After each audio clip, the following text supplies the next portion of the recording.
बिस्मिल्लाहिर्रहमानिर्रहीम। अस्सलाम वालेकुम। आप देख रहे हैं वॉइस ऑफ पंजाब और मैं हूं आपका होस्ट, आपका दोस्त चौधरी शाम नवाज़।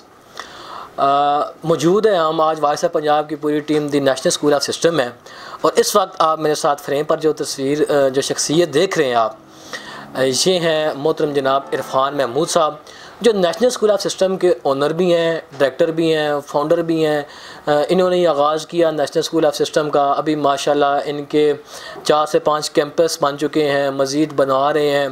मेरे साथ आज मैं वॉइस ऑफ पंजाब की पूरी टीम सर आपका शुक्रिया अदा करती है कि आज आपने अपनी गो ना गो मसरूफियात में से वक्त निकाल कर हमें वक्त दिया। अल्लाह ताला आपको इसका जज़ाए खैर अता फ़रमाए। और आज सर इरफान का बहुत मज़े वाला इंटरव्यू होने वाला है, तो आप साहब ने इसको बड़ी तवज्जो और बड़ी मोहब्बत के साथ देखना भी है और सुनना भी है। अस्सलाम वालेकुम सर। जी वालेकुम अस्सलाम रहमतुल्लाह। सर पहले तो ये बताएं कि आपके इस वक्त कितने कैंपस हैं और कहाँ कहाँ कैंपस हैं? जी अल्हम्दुलिल्लाह हमारे इस वक्त 6 कैंपस जो हैं वो अपनी एजुकेशन के डिपार्ट में अपनी खिदमत सारा इंजाम दे रहे हैं। रवात के अंदर जो है वो हमारे 3 कैंपस हैं। ये जिस कैंपस में आप बैठे हुए हैं ये हमारा main campus plus girls campus. इसमें हमारा प्राइमरी सेक्शन है और बड़ी क्लासेस के लिए सिर्फ यहाँ पर गर्ल्स के सेक्शन है। बाकी हमारा बॉयज़ कैंपस सेपरेट है, क्योंकि यहाँ पे सबसे पहले ये चीज़ आपको देखनी होगी कि नेशनल वो अदारा है जहाँ पर बॉयज़ और गर्ल्स की न सिर्फ क्लासेस सेपरेट है बल्कि इनके कैंपसेस भी अलग हैं, तो ये एक खुशाइन बात है। इसके अलावा हमारा एक प्राइमरी कैंपस है रवात में। ये 3 मेजर जो रवात में है, बाकी इसके साइड पे है कलर रोड पे मनक्याला जावेद अशरफ प्लाजा में हमारा द नेशनल स्कूल सिस्टम का कैंपस है। फिर कल्याण मैवान में हमारा द नेशनल स्कूल सिस्टम का कैंपस है और जटा थयाल मदाल जटा थयाल में हमारा द नेशनल स्कूल सिस्टम का कैंपस है। सर 6 कैंपस, इतनी कामयाबी कैसे हासिल हुई? क्या आपके अंदर ऐसी वो क्वालिटीज़ थी, कौन से ऐसे उसूल थे जिनको मद्देनज़र रखते हुए आपने एजुकेशन बिज़नेस भी कह सकते हैं, क्योंकि एक तो बिज़नेस भी है ना प्राइवेट स्कूल, आपने इसको स्टार्ट किया, एक कैंपस, दूसरा, तीसरा, चौथा, 5वां, छठा, सर 6 कैंपस को एक यहाँ पे मैंने विज़िट किया सर, दूसरे से तीसरा बच्चा यहाँ पे भी बैठने की जगह नहीं है। जी अल्हम्दुलिल्लाह जी, अल्लाह पाक का लाख लाख शुक्र है कि अल्लाह पाक ने हमें नेशनल स्कूल और द नेशनल स्कूल सिस्टम को एक कामयाबी अल्लाह पाक ने अता फरमाई है। सबसे पहले मैं आपको थोड़ा सा पीछे लेके चलूँगा अपनी हिस्ट्री के बारे में। नेशनल स्कूल जो है ये 23 मार्च सन 2000 को इसी जगह पे इसी बिल्डिंग में हमने स्टार्ट लिया था और हमारे जो है फाउंडर जो थे इस अदारे के वो हमारे बड़े भाई, हमारे कज़न सर नसीर साहब है, जो एडमास्टर रिटायर हुए थे फेडरल FG आदमजी रोड रावलपिंडी से। ठीक है। और उन्होंने यहाँ पे एक, क्योंकि इंतहाई मेहनती और उन्होंने ही हमें ट्रेनिंग दी है, इंतहाई मेहनती। वो यहाँ से इलाके के बच्चों को यहाँ से उठा कर पिंडी अपनी गाड़ी में यहाँ से उठाते थे और पिंडी लेके जाते थे, वहाँ पे पढ़ाना, वापस लेके आना। यानी कि अगर मैं ये कहूँ कि नसीर साहब के इस इलाके में अगर 70% स्टूडेंट ना हूँ तो ये बात गलत नहीं होगी। अल्हम्दुलिल्लाह उनकी बहुत किरदार है एजुकेशन फील्ड में, अल्लाह के फजल करम से। इसके बाद जब हमने यहाँ पे ये स्टार्ट लिया, नसीर साहब ने रहनुमाई की, आगे हमने इसको सिलसिले को आगे लेके चल रहे हैं, परवान चढ़ा रहे हैं। बस अल्लाह पाक से दुआ है कि जिस मकसद के लिए हमें अल्लाह पाक ने चुना है वो मकसद, उस मकसद को हम पूरा करते रहें। सबसे पहले जो आपने एक बात कही है कि स्कूल एक चले एक कारोबार या इस तरह से, बेसिकली आज दिन तक हमारे जहन क्या हमारे ख़्याल में भी ये चीज़ नहीं है कि हम कोई कारोबार कर रहे हैं। शायद हमारी फिर इसी से कामयाबी है कि अल्लाह पाक हमें कामयाबी अता फरमा रहा है। और दूसरा ये है कि आपने पूछा है कितने कैंपसेस बनाना, या ये सिर्फ नेक नीति है और बच्चों का दर्द रखना, बच्चों के बारे में सोचना, और हमारा मेन मकसद है कि हमारे हाथों से किसी बच्चे का नुकसान ना हो। अल्लाह पाक के फजल करम से हमने जिस बच्चे को पढ़ाया वो बच्चा यहाँ से कामयाबी ही हासिल करके गया है। बल्कि हमारा एक हमें लेबल दूसरे लफ्ज़ों में हमें लग गया है कि जो बच्चा कहीं से कामयाब नहीं होता, कहीं से मैट्रिक नहीं करता, उसको नेशनल में ले जाए और वो बच्चा नेशनल से मैट्रिक पास करके जाएगा। और अल्लाह के फजलो करम से जितने भी बच्चे यहाँ पे आए हैं और उन्होंने हमें बर्दाश्त किया मैट्रिक तक, वो बच्चा नेशनल स्कूल से कामयाबी ही हासिल करके गया है, वो नेशनल स्कूल से पास ही होके गया है अल्लाह के फजलो करम सर। 6 कैंपस, अभी तो बाहर आपकी BMW खड़ी होनी चाहिए, यहाँ आपका आलीशान ऑफिस होना चाहिए, आप तो चेयर पर ही बैठते होंगे बस, ठीक है। महीने बाद आप तो बस कैलकुलेटर पर पैसों का हिसाब किताब ही करते होंगे। अल्लाह माफ़ करे जी इन कैलकुलेशन से। सबसे पहली बात ये है, बल्कि हमें तो आपने कहा है जी चेयर पे बैठे होंगे, हमें तो चेयर नसीब भी नहीं होती। अभी तो आप आए हैं जो आके सुबह के इस चेयर पे आके बैठा हूँ, नहीं तो सुबह क्लास में जाके खड़े होते हैं सुबह 8 बजे और 2 बीच में बच जाते हैं। आप खुद भी पढ़ाते हैं? अल्लाह के फजल से जी, और इतना स्टेमिना है अल्लाह के फजल से, इतना स्टेमिना है जी कि मैं 6 घंटे मुसलसल खड़े होकर बच्चों को पढ़ा सकता हूँ। ऑन द रिकॉर्ड कह रहा हूँ, मैं 6 घंटे, 12 घंटे कहेंगे तो नॉन स्टॉप में 12 घंटे भी खड़े होकर पढ़ाऊँगा। अमूमन होता यूँ है, कोई इदारा चल पड़े तो फाउंडर प्रिंसिपल को तो बस मज़े ही होते हैं। आप ये किन चक्रों में पड़े हुए हैं, खुद क्लास के अंदर चले जाते हैं? असल बात ये है ना कि जब आप बच्चे की नफ्सियात को समझ जाएंगे, जब आप, हमारा तो यहाँ पे बच्चे इंतज़ार करते हैं कि इरफान साहब आए हमारी क्लास में आके पढ़ाएं, और मैं क्या कहूँ, बच्चों की ख्वाहिश है कि इरफान साहब आए पढ़ाएं बच्चों को। हमारी जितनी भी हमारी टीम है, मेरी जितनी भी ये टीम है, मैं हूँ, अदनान साहब हैं, मैं अल्हम्दुलिल्लाह, हम हर बंदा पढ़ाने वाला है, हम टीचर हैं। टीचर का काम बैठना नहीं है, टीचर का काम पढ़ाना है। सर 20-22 साल मेरे ख्याल से आप जैसे भी आप बता रहे थे हो गए हैं आपको इस इदारे को चलाते हुए। कोई ऐसी कामयाबी शेयर करेंगे हमारे साथ कि जो आपके कामयाबी में हुआ हो, इन कामयाबियों को छोड़कर, कि अभी तो आपके 6 कैंपस बन गए हैं, तादाद ज़्यादा है, कोई आपका बच्चा किसी हाईएस्ट पोजीशन पे भी पहुंचा है 20-22 सालों में? जी, अल्लाह के फजलो करम से आप यहाँ पे रवात के अंदर ही देखें तो सादिया क्लिनिक का मशर डॉक्टर सादिया और डॉक्टर मिसबा, और ये तो जो मेडिकल की फील्ड में हैं। इसके अलावा हमारे और अल्हम्दुलिल्लाह बच्चे जो आर्मी में गए हैं, कमीशन हासिल किया और इस वक्त वो मेजर की सीट पे अल्हम्दुलिल्लाह अपनी आर्मी में खिदमत सारी अंजाम दे रहे हैं। एजुकेशन की फील्ड में बहुत एक 22-23 साल का बल्कि एक अरसा हो चुका है, और इससे पहले भी हम पढ़ा रहे थे।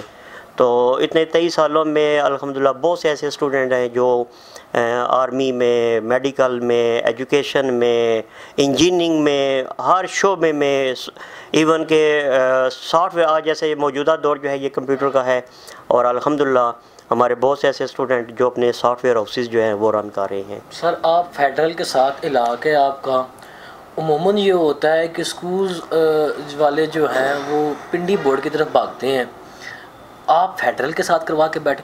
फेडरल में तो फिर आपके बच्चे तो मुश्किल से पास ही होते होंगे।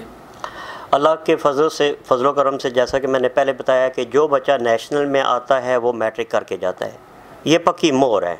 ठीक है। इसके अलावा चूँकि हमारी अगर सिर्फ बच्चे पास होके जाते या ग्रेड उनके कम होते, अल्लाह के फजल करम से आपने जैसे कि हमारे कैंपस का विज़िट किया है और बच्चों को देखा, बच्चों से इंटरव्यू भी किए हैं, यहाँ से ना सिर्फ बच्चे कामयाब होके जाते हैं बल्कि हाईएस्ट नंबर ले कर जाते हैं। सर रिसेंटली किसी ने आपके स्टूडेंट्स ने कोई पोजीशन हासिल की हो फेडरल बोर्ड के अंदर? जी, अल्लाह के फजल करम से हमारा इस साल का जो टॉप स्कोर है वो 1066 मार्क्स हैं, और उसके बाद 1042, 1001 ये इस साल के हैं। इसके अलावा हर साल हमारे बच्चे जो है वो 1000 से ऊपर 9 की फ़िगर में बेशुमार बच्चे होते हैं, 800 की फ़िगर में बेशुमार बच्चे होते हैं अल्लाह के फजल करम से। आप ना सिर्फ बच्चों को मैट्रिक पास करवाते हैं बल्कि 90% से अबव मार्क्स 98% जी, 98%, 97%, 95, यानी कि ये हमारी अल्हम्दुलिल्लाह बच्चों की रेश होती है। ये जो अभी आपने बाहर फ्लैक्स लगाए हुए हैं, हमारी स्क्रीन पर भी आपको वो फ्लैक्स दिखाए जा रहे होंगे, ये मुख्तलिफ नाम, मुख्तलिफ ग्रेड, ये सर क्या रियल है? अल्हम्दुलिल्लाह रियल है जी। मैं आपको इनकी मार्कशीट्स दिखाऊंगा, आपको हर चीज़। मैं आप बात कर रहे हैं साहब ये रियल है कि नहीं। हमारे अल्हम्दुलिल्लाह नेशनल के बच्चे मैथ के अंदर 100% नंबर लेके यहाँ से जा रहे हैं मैथ में। हालांकि वहाँ पे 1-2% आपके 1-2 नंबर किसी न किसी शोबे में निकल जाते हैं, चाहे वो ऑब्जेक्टिव में हो चाहे किसी भी। अल्हम्दुलिल्लाह हमारे साइंसेस में बच्चे 94-95 पे जा रहे हैं अल्हम्दुलिल्लाह सर। 74-75। सर मुझे ये बताइएगा, उमूमन प्राइवेट स्कूल में सारे कैसे नहीं होते, मारने की जगह मेरी बात को, कि उमूमन देखा यूँ गया है कि प्राइवेट स्कूल में जो टीचर्स होते हैं, टीचिंग स्टाफ होता है, वो मैट्रिक FA मैक्सिमम BA तक होता है। आपके इस इदारे में टीचिंग स्टाफ की क्वालिफ़िकेशन कितनी है? सर आप हमारे टीचिंग स्टाफ को देखें तो आपको शायद ही कोई BSc या BA का भी कोई टीचर यहाँ पे नज़र आए। जितने भी हमारा टीचिंग स्टाफ में आपको टीचर्स मिलेंगे सारे MSc लेवल के हैं, और हर शोबे का हमारा अपना टीचर है। मैथ में देखेंगे तो सेपरेट मैथ के टीचर होंगे, फ़िज़िक्स में, केमिस्ट्री में, बायो में, कंप्यूटर साइंस के। और अल्लाह के फजल करम से हमारा हर शोबा जो है वो अपनी बेहतरीन परफॉर्मेंस दिखा रहा है अल्हम्दुलिल्लाह। सर ये बताइएगा कि आपके माशाल्लाह अच्छे खासे कैंपस चल रहे हैं, जो अगर आपके स्टाफ में से किसी को कोई प्रॉब्लम वगैरह हो तो वो डायरेक्टली आपके साथ रब्ता वगैरह करते हैं या कर सकते हैं? बिल्कुल जी, हमारा स्टाफ हमारी फैमिली है, तो फैमिली में डेफिनेटली अगर आपके कोई एक सिंगल पर्सन भी परेशान होता है तो फैमिली के सरबराह को पता लग, खुद ऑटोमेटिकली पता लग जाता है। तो इसलिए अगर स्टाफ मेरे पास ना भी आए तो ऑटोमेटिकली हमें पता लग जाता है कि हमारा स्टाफ मेंबर किसी वजह से परेशान है। तो वैसे भी वो अल्हम्दुलिल्लाह, क्योंकि नेशनल की एक पूरी फैमिली है, तो इसमें हर फैमिली मेंबर जो है वो बआसानी और यहाँ पे आके हमसे बात करता है, अपनी सेक्शन हेड से बात करते हैं, क्योंकि हमारे सेक्शन हमारे सब हमने डिवीज़न बनाए हुए हैं, सेक्शन हेड्स हैं हमारे। तो अगर किसी टीचर को कोई इशू होता है अपने सेक्शन हेड से बात करता है, सेक्शन हेड हमसे बात करते हैं डायरेक्ट। अभी हमारे पास टीचर आके हमसे बात करते हैं और अपनी उनकी अल्हम्दुलिल्लाह उनको सलूशन, इस सीट से उनको सलूशन मिलता है अल्हम्दुलिल्लाह।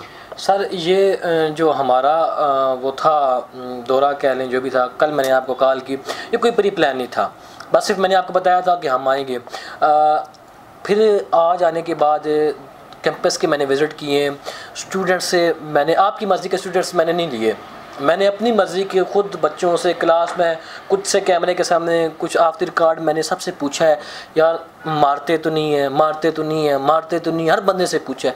सर वो कह रहे हैं कि नहीं मारते नहीं मारते, लेकिन फिर वो कौन लोग हैं जो इस तरह? सर आपके बारे में ये बात मशहूर है, बल्कि मशहूर कह लें या जैसे भी कह लें, हमारे कान तक ये बात पहुँची है कि इरफान साहब मारते हैं। रियलिटी ये है कि मैंने आज स्कूल में कोई मेरे ख्याल से 35 से 40 बंदों से ये पूछा होगा स्टूडेंट से, वो कहते हैं नहीं मारते। क्या रिस्पॉन्ड करना चाहेंगे इस बारे में, जो आपके बारे में कहते हैं कि आप तो बड़े सख्त हैं, बड़ा मारते हैं?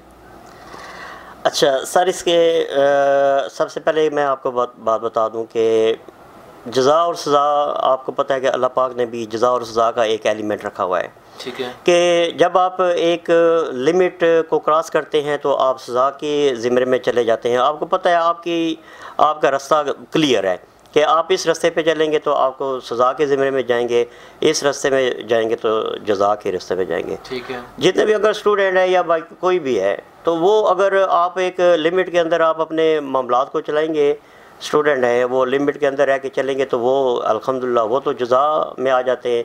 आप लिमिट को क्रॉस करेंगे तो वो सज़ा के ज़िम्मे में चला जाता है। सज़ा क्या है जी?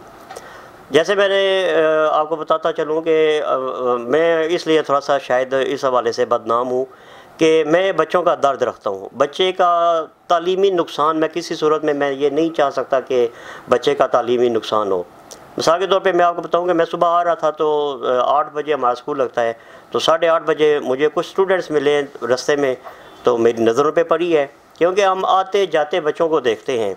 हमारा स्कूल का बच्चा यूनिफॉर्म में मेरा बच्चा है जो, क्योंकि वो अगर बाहर भी आ उसकी कोई एक्टिविटी अगर मुझे नज़र आती है कि वो उसके लिए ठीक नहीं है, तो मैं तो वहाँ पे उनको पकड़ के पूछता हूँ, जी बेटा आप ये ऐसे क्यों कर रहे हैं? ठीक है। क्यों? क्योंकि वो हमारे बच्चे हैं और हम उनकी वालिदैन की हैसियत भी रखते हैं, तो लिहाजा हमारा हक़ बनता है कि बच्चे को सही का बताना और गलत का बताना। मैं स्कूल पहुंच गया 8:30 बजे तक, हमारे पास बच्चे नहीं पहुंचे। मैंने सर्च किया तो मेरे पास बाइक थी, मैं बाइक लेके निकल गया हूँ, देखा है पूरी रात घूमा हूँ, स्नूकर क्लब में गया, वीडियो गेम के क्लब में गया, जिम में गया, देखा नहीं मिला। एक तंग सी गली में मुझे छोटी सी एक वीडियो शॉप की दुकान नज़र आई है, वहाँ पे गया हूँ तो उसके छोटे से डिब्बे के अंदर मुझे कुछ आवाज़ें आ रही हैं। मैंने देखा, मैंने उस वीडियो सेंटर वाले से पूछा यहाँ को कोई नेशनल का बच्चा तो नहीं आया? कहते हैं जी नहीं आया। मैंने कहा पीछे से आवाज़ आ रही है। मैंने उसकी मर्ज़ी के बगैर मैं उस डिब्बे वाले खाने में गया हूँ, देखा हूँ तो वही नेशनल के बच्चे जो मुझे रास्ते में नज़र आए थे, वो बच्चे उधर मूवी देख रहे हैं। तो अब मैं इस हवाले से बदनाम हूँ कि मैंने उन बच्चों को वहाँ से पकड़ा, स्कूल लेके आया, उनके वालिदैन को बुलाया, वही बच्चों के ऊपर फिर पीछे पड़ गया। साल पूरा फिर वो मेरे पास मैट्रिक के स्टूडेंट थे, पूरा साल मैं पीछे। मेरी बुरी आदत है कि मैं बस जो बच्चा मुझे पता लगता है कि ये बच्चा अपने ट्रैक से हट गया है, मैं उसके पीछे पड़ जाता हूँ, और जब तक वो बच्चा मैट्रिक में कामयाबी हासिल नहीं करता उसका पीछा नहीं छोड़ता। वही बच्चे अल्हम्दुलिल्लाह फिर मेरे पास से, वो पूरा ग्रुप अल्हम्दुलिल्लाह मेरे पास से 94%, 90%, 92% नंबर लेके वो बच्चे पास हो गए। जट्टा में कैंपस होने के बावजूद जट्टा के नियर अबाउट से बच्चे यहाँ पर आते हैं प्राइमरी वाले, इसकी क्या वजह है? इसमें पैगाम देना चाहेंगे वालिदैन? थोड़ा सा अवेयरनेस की अभी है कि सबसे पहले तो मैं वालिदैन से ये ज़रूर कहूँगा, जट्टा है, यकल्याम है, कि आपके डोर स्टेप पे हमने इसीलिए ये कैंपसेस का सिलसिला शुरू किया कि आपके किराए की मद में एक अच्छा खासा आपकी इन्वेस्टमेंट चली जाती है, बच्चों के हवाले से ख़र्चा हो जाता है। तो आपके पास हम इसलिए आप लोगों के डोर स्टेप पे मुख्तलिफ जो स्टेशन है वहाँ पे हम डोर स्टेप पे भी जा रहे हैं, ताकि उस इलाके के बच्चों को जो यहाँ से नेशनल में आके यहाँ से फ़ायदा हासिल करें, वो आपके डोर स्टेप पे वो फ़ायदा आपको मिले। और दूसरी ये बात है, अगर ये वालिदैन का अगर हो कि वहाँ पे कोई टीचिंग स्टाफ का मेरिट नहीं होगा या सिलेबस का कोई मुख्तलिफ है, क्योंकि नेशनल जो है ऑल कैंपसेस में same syllabus, same quality of education, same teaching staff का लेवल, यानी कि हर लेवल जो है वो हमारा बेहतरीन है। इसलिए वालिदैन को अपने करीबी इलाके में जहाँ पे हमने कैंपसेस जिस स्टेशन पे हमने अपना कैंपस ओपन किया है वहाँ पे उनको ट्रस्ट करना चाहिए और वहाँ पे अपने बच्चों को भेजना चाहिए। सर आखिर में देखने वाले जो हमारे व्यूज़ हैं, जो पेरेंट्स हैं, जो स्टूडेंट्स हैं, आप उनको क्या पैगाम देना चाहेंगे? सर मैं तो यही पैगाम दूंगा कि सबसे पहले तो 5 वक्त की नमाज़ पढ़ें, अपने वालिदैन का ख्याल रखें, अपने वालिदैन का एहतराम करें, बड़ों का अदब करें, छोटों से शफ़क़त करें और नुकसान ना करें जी किसी का। बस मेरा एक मौक़िफ़ है, किसी बच्चे का नुकसान नहीं होना चाहिए, फ़ायदा पहुँचाएँ। अगर अल्लाह पाक ने आपको ज़िंदगी दी है, इंसान बनाया है, और सबसे पहली बात यह है कि अल्लाह का लाख लाख शुक्र है कि अल्लाह पाक ने हमें इंसान बनाया, जानवर नहीं बनाया, कोई मखलूक में से पैदा नहीं किया। तो यही है कि अपनी ज़ात से लोगों को की खिदमत करें, लोगों को फ़ायदा पहुँचाएँ, जो आपके बस में, आप जिस शोबे में भी हैं, लोगों के फ़ायदे के लिए काम करें। आप एजुकेशन की फ़ील्ड में बच्चों के बेहतर मुस्तकबल के लिए आप काम करें, आप वकालत की फ़ील्ड में हैं तो इंसाफ के लिए काम करें, आप सियासत में हैं तो इंसाफ के लिए काम करें। मैं तो बस यही कहूँगा जी कि जब आप एक दूसरे का ख्याल रखेंगे तो माशरा इसी तरह से बिल्ड होता है। अब हम टीचर हैं, हम अगर एक बच्चे को पढ़ाते हैं तो ये सिर्फ एक बच्चे को पढ़ाना नहीं है, बल्कि उसकी 7 नस्लों को पढ़ाना है। हमने एक बच्चे को एजुकेट कर दिया, एक बच्चे को पढ़ा दिया, वो बच्चा अपने बच्चों को पढ़ाएगा, उसके बच्चे अपने बच्चों को पढ़ाएंगे, ये 7 नस्लों तक ये सिलसिला फिर आगे चला जाता है। मैं तो आपने अगर किसी को इंसाफ करना सिखा दिया तो वो उसकी 7 नस्लों में तक चला जाएगा। आप अगर किसी को अच्छी बात बताते हैं तो वो उसकी फैमिली में, उसकी आगे नस्लों तक मुंतकिल हो जाती है। इसी तरह से माशरा बनता है जी, इसी तरीके से माशरा तरक्की करेगा, इसी तरीके से माशरे में इंसाफ होगा, इसी तरीके से जो है वो जराइम में कमी वाक़या होगी। आज क्यों इतना अफरा तफरी का मकाम है, एक दूसरे का भाई को मार रहा है, बहनों का ख्याल नहीं रखा जा रहा, माशरे को अफरा तफरी का है। क्यों? क्योंकि हम अपनी इक़्तिदार की वैल्यूज़ को भूल गए हैं। अपने इक़्तिदार को याद रखें, अपने आबाओ अजदाद को याद रखें। बस मेरा यही मैसेज है सबके लिए। इरफान साहब हमारे साथ, इरफान महमूद साहब हमारे साथ मौजूद थे, बड़ा खूबसूरत पैगाम दे रहे थे कि है ज़िंदगी का मकसद दूसरों के काम आना। आज हमने नेशनल स्कूल ऑफ सिस्टम के मुख्तलिफ़ कैंपस का विज़िट किया है, टीचिंग स्टाफ से, स्टूडेंट्स से हमने सवाल जवाबात किए हैं और मुझे बड़ा इस बात को सुनकर बड़ी दिली खुशी हुई है। मैंने सर से 2-3 मामलात में बात की है कि सर, हसीब भाई से भी आपने देखा है, सुना है, बात की है कि आपके जो इस इलाके में गरीब यतीम बच्चे पाए जा रहे हैं उनके लिए आप क्या कर रहे हैं। तो उन्होंने कहा जी, जो बच्चे इस वजह से तालीम हासिल नहीं करते कि वो गरीब और यतीम हैं, वो भी यहाँ पर आ सकते हैं। ख़ुद प्रिंसिपल होने के बावजूद, 6 कैंपस चलाने के बावजूद ख़ुद सर क्लास में जाते हैं, अभी भी क्लास में जाते हैं।